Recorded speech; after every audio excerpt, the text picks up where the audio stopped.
Hello, നിങ്ങൾക്കെല്ലാവർക്കും Shiny Xavier YouTube പേജിലേക്ക് ഒത്തിരി സ്നേഹത്തോടെ സ്വാഗതം. ഇന്ന് ഞാൻ തയ്യാറാക്കി കാണിക്കുന്നത് കാഷ്യൂ നട്ട്സ് അരച്ചിട്ടുള്ള നല്ല ഒന്നാന്തരം ഒരു ചിക്കൻ കറിയാണ് കേട്ടോ. പണ്ട് തൊട്ടേ വീട്ടിൽ എപ്പോഴും പറയുന്നത് കാഷ്യൂ നട്ട്സ് അരച്ച കറി അങ്ങനെ പറഞ്ഞ് അതിന് പ്രത്യേകിച്ച് പേരൊന്നുമില്ല. അപ്പം നമുക്ക് അതിന് ബദാമി ചിക്കൻ അങ്ങ് പേരിടാം. കാഷ്യൂ നട്ട്സ് അരച്ചതല്ലേ, അതുകൊണ്ട്. അപ്പം ഞാൻ 1.25 കിലോയോളം ചിക്കൻ എടുത്തിട്ടുണ്ട്. കഴുകി വൃത്തിയാക്കി ചിക്കനിലോട്ട് ഒരു 2 ടേബിൾ സ്പൂൺ തൈരും ഒരു 1/4 ടീസ്പൂൺ മഞ്ഞൾപ്പൊടിയും 1 ടീസ്പൂൺ ഉപ്പുമിട്ട് ഒരു മണിക്കൂറൊന്ന് മാരിനേറ്റ് ചെയ്ത് വെക്കുക. അതൊക്കെ നന്നായിട്ടൊന്ന് പിടിക്കാനായിട്ട്, ചിക്കനിലോട്ട് നന്നായിട്ടൊന്ന് പിടിക്കാനായിട്ട് അത് നമുക്കവിടെ മാരിനേറ്റ് ചെയ്ത് മാറ്റി വയ്ക്കാം. അപ്പോഴേക്ക് നമുക്ക് ചിക്കൻ കറിക്ക് ആവശ്യമുള്ളതൊക്കെ എടുക്കാമേ. ഒരു കഷ്ണം ഇഞ്ചി, 1 ഇഞ്ച് വലിപ്പത്തിലുള്ളത്, ഒരു 8 ഏലയ്ക്ക, ഒരു 10 കഷ്ണം വെളുത്തുള്ളി, ഒരു 5 കഷ്ണം 1 ഇഞ്ച് നീളത്തിലുള്ള കറുവാപ്പട്ട, ഒരു 9-8 ഗ്രാമ്പു. ഞാൻ കുറച്ച് കൂടുതൽ എടുത്തിരിക്കുന്നതായിട്ട് നിങ്ങൾക്ക് കറുവാപ്പട്ട തോന്നിക്കുന്നത് എൻ്റെ കുറച്ച് കഷ്ണങ്ങൾ വളരെ ചെറുതാണ്, അതുകൊണ്ടാണ്. പിന്നെ ഒരു പാനിലേക്ക് ഒരു 3 ടേബിൾ സ്പൂൺ ഓയിൽ ഒഴിക്കുക. അല്ലെന്നുണ്ടെങ്കിൽ നിങ്ങൾക്ക് നെയ്യോ എങ്ങനെയാണ് ചേർക്കേണ്ടതെന്ന് വെച്ച് കഴിഞ്ഞാൽ ചേർക്കാം, ഡാൽഡയോ ബട്ടറോ എന്താണെന്ന് വെച്ച് കഴിഞ്ഞാൽ. ഞാൻ സൺഫ്ലവർ ഓയിലാണ് ചേർത്തിരിക്കുന്നത്. ഇതിന് കോക്കനട്ട് ഓയിൽ അത്ര നല്ലതായിരിക്കില്ല കേട്ടോ. അപ്പോൾ അതിലേക്ക് നമ്മളുടെ മസാല ഇട്ട് ഒന്ന് വഴന്ന് വരുമ്പോഴേക്കും അതിനകത്ത് ഇഞ്ചിയും വെളുത്തുള്ളിയും കൂടെ ചതച്ചതാണ് ഇടേണ്ടത്.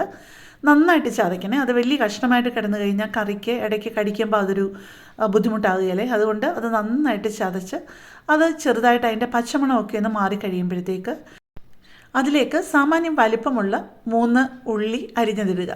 തീരെ ഘനം കുറച്ച് അങ്ങനെ അരിയണം എന്നൊന്നുമില്ല, ഒരു ഇച്ചിരി ഒന്ന് കട്ടിയായാലും കുഴപ്പമൊന്നുമില്ല. അത് കുറച്ച് ഉപ്പ് ഇടുക, 1 ടീസ്പൂൺ ഉപ്പ്. നമ്മൾ മറ്റേ ചിക്കനിലും 1 ടീസ്പൂൺ ഉപ്പ് ഇട്ടിട്ടുണ്ട്. ഇനിയിപ്പോൾ നിങ്ങൾക്ക് കൂടി പോകുമെന്ന് തോന്നുകയാണെങ്കിൽ ഉപ്പിൻ്റെ അളവ് 1/2 ടീസ്പൂൺ ഇട്ടാലും മതി. നമുക്ക് അവസാനം വേണമെന്നുണ്ടെന്നുണ്ടെങ്കിലും ഉപ്പ് ചേർക്കാമല്ലോ. എന്നിട്ട് ഇത് നന്നായിട്ടൊന്ന് വഴറ്റുക. നന്നായിട്ടെന്ന് വെച്ച് കഴിഞ്ഞാൽ ഗോൾഡൻ ബ്രൗൺ കളറാകുകയൊന്നും വേണ്ട, ഒരു നന്നായിട്ടൊന്ന് ഒതുങ്ങി കിട്ടിയാൽ മാത്രം മതി. അതിലേക്ക് ഞാനിപ്പോൾ ചേർക്കുന്നത് ഒരു 4 ടീസ്പൂൺ കാശ്മീരി ചില്ലി പൗഡറാണ്. ഞാൻ സാധാരണ ഒരു മുളക് പൊടി എടുക്കാറില്ല, കാശ്മീരി ചില്ലി പൗഡറാണ് എടുക്കുന്നത് കേട്ടോ. കാശ്മീരി ചില്ലി പൗഡർ ആകുമ്പോൾ നമുക്ക് ആവശ്യത്തിന് നിറവും കാണും, എരിവ് ആവശ്യത്തിൽ കൂടുതലാകത്തുമില്ല. അപ്പോൾ അതിട്ടൊന്ന് വഴറ്റുക. അപ്പോൾ ഒരു 4 ടീസ്പൂൺ ഇട്ടപ്പോൾ എനിക്ക് പോരാന്ന് തോന്നിയത് കൊണ്ട് ഞാൻ 1 ടീസ്പൂണും കൂടി ഇട്ടു, ഒന്ന് വഴറ്റി. പിന്നെ ഞാൻ ആദ്യം ഇപ്പം വെള്ളം തളിച്ച് കൊടുക്കുന്നത് കണ്ടല്ലോ. അപ്പോൾ അതുപോലെ അരപ്പങ്ങ് വല്ലാതെ മൂത്ത് പോകാതെ കരിഞ്ഞു പോകാതിരിക്കാനായിട്ട് ഞാൻ ഇടയ്ക്കിടയ്ക്ക് ഒന്ന് വെള്ളം തളിച്ച് കൊടുക്കും. എന്നിട്ട് വഴറ്റും. ഒരുപാട് വലിയ തീയിലല്ല എന്നാലും വഴറ്റുന്നത്, ഒരു ചെറിയ തീയിൽ അല്ലെങ്കിൽ മാക്സിമം പോയാൽ ഒരു മീഡിയം തീയിലേ ഞാൻ വഴറ്റാറുള്ളൂ. ഇത് ഇപ്പം കണ്ടല്ലോ, അത് നന്നായിട്ട് അങ്ങ് ഒതുങ്ങി വന്നിട്ടുണ്ട്. അതിലോട്ട് നമ്മൾ നേരത്തെ മാരിനേറ്റ് ചെയ്ത് വെച്ച തൈരും മഞ്ഞൾപ്പൊടിയും ഉപ്പും എല്ലാം കൂടെ മാരിനേറ്റ് ചെയ്ത് വെച്ച് ചിക്കൻ ഇതിലോട്ട് ചേർത്ത് ഒന്ന് ഇളക്കുക. നന്നായിട്ട് എല്ലാം കൂടെ ഒന്ന് യോജിപ്പിച്ച് കഴിയുമ്പോഴേക്ക് അതിലേക്ക് നമ്മുടെ രണ്ടാം പാല് നിങ്ങളുടെ ആവശ്യം അനുസരിച്ച് എടുക്കാം. ഞാൻ ഉപയോഗിക്കുന്ന കണക്കാണ് ഞാൻ പറയുന്നത്. ഞാനിതിനകത്ത് ഒരു 3 കപ്പ് തേങ്ങാപ്പാൽ ഒഴിച്ചിട്ടുണ്ട്, രണ്ടാം പാൽ ഒഴിച്ചിട്ടുണ്ട് കേട്ടോ.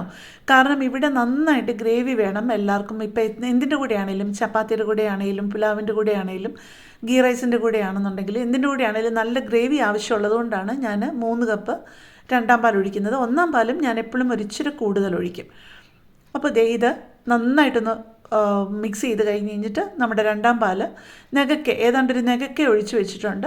ചിക്കൻ പെട്ടെന്ന് വേകുമല്ലോ, ആവശ്യത്തിൽ കൂടുതൽ വെന്ത് കഴിഞ്ഞാൽ നമുക്കങ്ങ് നല്ല കട്ടിയായി പോകും പീസസ്, അതിൻ്റെ മീറ്റ് അങ്ങ് നല്ല കട്ടിയായി പോകും. ആവശ്യത്തിന് മാത്രം കുക്ക് ചെയ്തെടുത്താൽ നല്ല സോഫ്റ്റ് ആയിരിക്കും, മീറ്റ് ജ്യൂസി ആയിരിക്കും. അപ്പോൾ ഉപ്പ് പോരാന്ന് തോന്നിയത് കൊണ്ട് ഞാൻ ഒരിച്ചിരി കൂടെ ഉപ്പിട്ടിട്ടുണ്ട്. പിന്നെ നമുക്ക് മൂടി വെച്ചിട്ട് കുക്ക് ചെയ്തെടുക്കാം. ആ സമയം കൊണ്ട് നമുക്ക് വേറൊരു കാര്യം ചെയ്യാനുള്ളതുണ്ട്.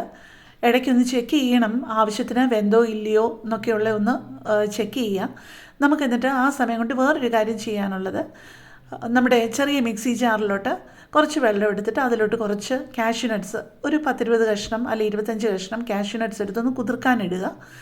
അതൊന്ന് കുറച്ച് നേരം ഒരു 20 മിനിറ്റ് കുതിർന്ന് കഴിയുമ്പോഴേക്ക് അത് നമുക്ക് നന്നായിട്ട് അരച്ച് അങ്ങ് പേസ്റ്റ് രൂപത്തിലാക്കണം. വെള്ളം കൂടിപ്പോയില്ല കേട്ടോ. ഇനി അഥവാ നിങ്ങൾ വെള്ളത്തിലിടാൻ മറന്നു പോയിട്ടുണ്ടെന്നുണ്ടെങ്കിൽ ചെറിയ ചൂടുവെള്ളത്തിൽ ഇട്ടാൽ പെട്ടെന്ന് അങ്ങ് അത് കുതിർന്ന് കിട്ടും.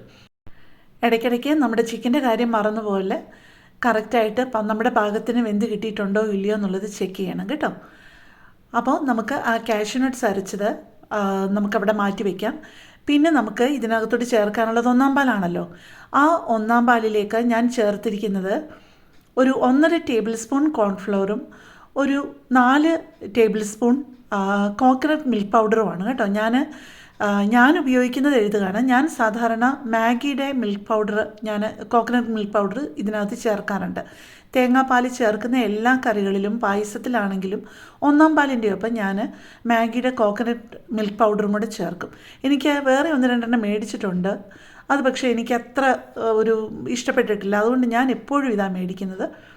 നമ്മൾ എത്ര നല്ല കട്ടിയുള്ള തേങ്ങാപ്പാൽ എടുത്തു കഴിഞ്ഞ് കഴിഞ്ഞാലും കുറച്ച് കോക്കനട്ട് മിൽക്ക് പൗഡറൂടെ ചേർക്കുമ്പോൾ അതിൻ്റെ ടേസ്റ്റും ആ തേങ്ങാപ്പാലിൻ്റെ മണവും കുറച്ചുകൂടി നന്നായിട്ട് വരുന്നത് പോലെ എനിക്ക് ഫീൽ ചെയ്തിട്ടുണ്ട്.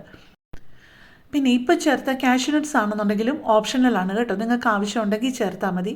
ഞാൻ എപ്പോഴും ചേർക്കാറുണ്ട്. മിക്കവാറും ഗസ്റ്റ് വരുമ്പോഴാണ് കൂടുതൽ ചേർക്കാറ്. എന്നാലും ചിലപ്പോൾ വീട്ടിലൊക്കെ ഉണ്ടാക്കുമ്പോഴും ചേർക്കാറുണ്ട്. അത് ആ ചൂട് ഗ്രേവിയിൽ കിടന്ന് വേവുമ്പോഴത്തേക്ക് നമ്മുടെ പച്ച കാഷ്യൂ നട്ട്സില്ലേ, മരത്തിൽ നിന്ന് പറിക്കുമ്പോൾ ഉടനെയുള്ള ആ ഒരു കാഷ്യൂ നട്ട്സ് കഴിക്കുമ്പോഴുള്ള ആ ഒരു ടേസ്റ്റ് ഉണ്ടല്ലോ, ഏതാണ്ട് അതുപോലെയാണ് നമുക്ക് ഫീൽ ചെയ്യുന്നത്. അപ്പോൾ ഞാൻ എപ്പോഴും അതിനകത്ത് കുറച്ച് കാഷ്യൂ നട്ട്സ് ആഡ് ചെയ്യും. ഞാൻ 2 ദിവസം മുമ്പ് ഒരു വെജിറ്റബിൾ സ്റ്റ്യൂവിൻ്റെയും അപ്പത്തിൻ്റെ മാവിൻ്റെയും റെസിപ്പി ഇട്ടിരുന്നു. നല്ല ഒന്നാം തരം അപ്പത്തിൻ്റെ മാവും വെജിറ്റബിൾ സ്റ്റ്യൂവുമാണ് കേട്ടോ. അതേപോലെ തന്നെ നമുക്ക് ചിക്കൻ സ്റ്റ്യൂവും നോക്കാം. അതേപോലെ നിങ്ങൾ അപ്പം ട്രൈ ചെയ്ത് കഴിഞ്ഞാൽ ഒരു കാരണവശാലും അത് മോശമാവത്തില്ല. നല്ല ഒന്നാം തരം സോഫ്റ്റായിട്ടുള്ള വെള്ളയപ്പമോ പാലപ്പമോ ഒക്കെ നമുക്ക് ഉണ്ടാക്കിയെടുക്കാം. അപ്പോൾ നിങ്ങളത് കണ്ടിട്ടില്ല എന്നുണ്ടെന്നുണ്ടെങ്കിൽ പോയി കാണണേ. ആ വെജിറ്റബിൾ സ്റ്റ്യൂവിനകത്തും ഞാൻ കുറച്ച് കാഷ്യൂ നട്ട്സ് ചേർത്തിട്ടുണ്ട്. അത് ഭയങ്കര വ്യത്യാസമാണ് വരുത്തുന്നത് കേട്ടോ. ഞാൻ പറ്റുമെന്നുണ്ടെന്നുണ്ടെങ്കിൽ ആ സ്റ്റ്യൂവിൻ്റെയും അപ്പത്തിൻ്റെയും റെസിപ്പി ഇട്ടേക്കാം. നിങ്ങൾക്ക് നോമ്പൊക്കെ ആയതുകൊണ്ട് പ്രയോജനപ്പെടുമല്ലോ. ഞാൻ പറ്റുമെങ്കിൽ എന്ന് പറയുന്നത് ഞാൻ യൂട്യൂബിൻ്റെ കാര്യങ്ങളൊക്കെ പഠിച്ചു വരുന്നേ ഉള്ളൂ, അതുകൊണ്ടാണ്. ഇപ്പം ഞാനിത് ഉണ്ടാക്കിയിരിക്കുന്നത് ഗീ റൈസിൻ്റെ ഒപ്പമാണ്. ഇത് ഗീ റൈസിൻ്റെ ഒപ്പം പുലാവ്, പൊറോട്ട, ഇടിയപ്പം, ചപ്പാത്തി എല്ലാത്തിൻ്റെയും കൂടെ നല്ല ഒന്നന്തരം ഒരു കോമ്പിനേഷനായത് കേട്ടോ. ഈ ഗീ റൈസും ചിക്കൻ കറിയുടെയും കൂടെ നമുക്ക് വേണമെന്നുണ്ടെന്നുണ്ടെങ്കിൽ കുറച്ച് റൈത്തയും 1-2 പപ്പടും ഒരിച്ചിരി ഇഷ്ടമുള്ള ഏതെങ്കിലും ഒരു പിക്കിളും കൂടെ ഉണ്ടെന്നുണ്ടെങ്കിൽ ഭയങ്കര നല്ലതാണ് കേട്ടോ. അപ്പോൾ നിങ്ങൾക്ക് അവസരം വരുമ്പോൾ ഇതൊന്ന് ട്രൈ ചെയ്ത് നോക്കി ഫീഡ്ബാക്ക് അറിയിക്കണേ. താങ്ക്